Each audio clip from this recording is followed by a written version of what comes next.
Coming up on Cedar Valley Today, Wisconsin has announced they will be having an election recount. And Wartburg College's Mail Center is making some changes.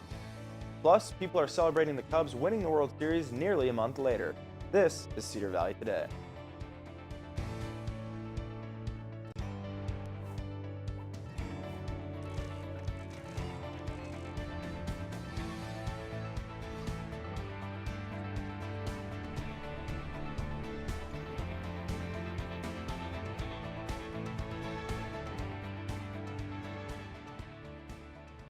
Good morning and welcome to Cedar Valley Today. I'm Tyler Metcalf. An active shooter at Ohio State University yesterday led to a lockdown on campus. Investigators say they have identified the 18-year-old male suspect in the attack. 9 people were injured, taken to the hospital, where one of them in critical condition. Kim Hutchinson has the latest. Monday morning at Ohio State University in Columbus, the warning came. Active shooter on campus. Run, hide, fight. The campus went on lockdown as police and SWAT teams rushed to the scene.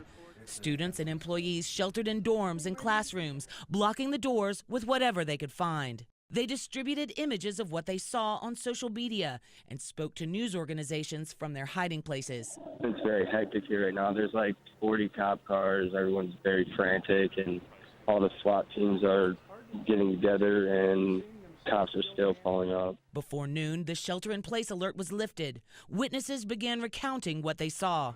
It's not supposed to happen. Sorry. We barricaded ourselves in our rooms like we were taught, turned off our lights, and just hunkered down. And authorities started piecing together details of what happened. A male suspect drove a vehicle, struck pedestrians. He exited the vehicle and used a butcher knife to start cutting pedestrians. Our officers was on scene in less than a minute, and he ended the situation less than a minute. He engaged the suspect, and he eliminated the threat. The suspect is DOA. Now, officials are trying to determine a motive for the horrific attack. I'm Kim Hutchinson reporting. Cedar Valley Crime Stoppers are in search of 2 people. Chelsea Colleen Bear is wanted for possession of multiple controlled substances. Bear, a 5'9" woman weighing 120 pounds, has been found with meth, 2 counts of marijuana. Patrice Lynette Gaston, also known as Sharissa Gaston, is on the Cedar Valley's most wanted list. She has had 5 probation violations with the possession of a controlled substance twice, unlawful possession of 3rd and 5th degree theft. Gaston is 30 years old and has a tattoo of lip on the right side of her neck. Anyone with information is asked to call Blackhawk County Dispatch at 319-291-2515. Tips may also be left at www.cvcrimestop.com. A cash reward is available. While the election is over, results are still coming in. President-elect Donald Trump has won Michigan's 16 electoral votes. The word came out yesterday from Michigan's Secretary of State's office. Trump won Michigan by an almost 11,000 vote margin, earning him 47% of the vote. Clinton won 47.3%.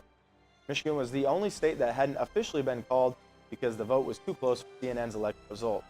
Hillary Clinton continues to lead Trump for the country's popular vote by about 2 million votes. The state of Wisconsin has announced they will do a recount of their vote.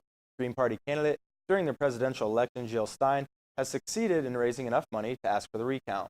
Yesterday, the elections supervisor for Wisconsin said they are proposing the recounts of the state to begin this week. Said recounts are done by the County Board of Canvassers. Each of the 72 county canvassers, we would request to have them start by December 1st and to work continuously until completion on Tuesday, December 13th. We are proposing the recount to be completed by noon. Pine City is proposing the recounts to be completed by noon on the 13th. He said then they will prepare the official recount certification and will have it signed by one of the commissioners at 3 p.m. When we come back, the Wartburg College Mail Center is making some changes. Stay with us.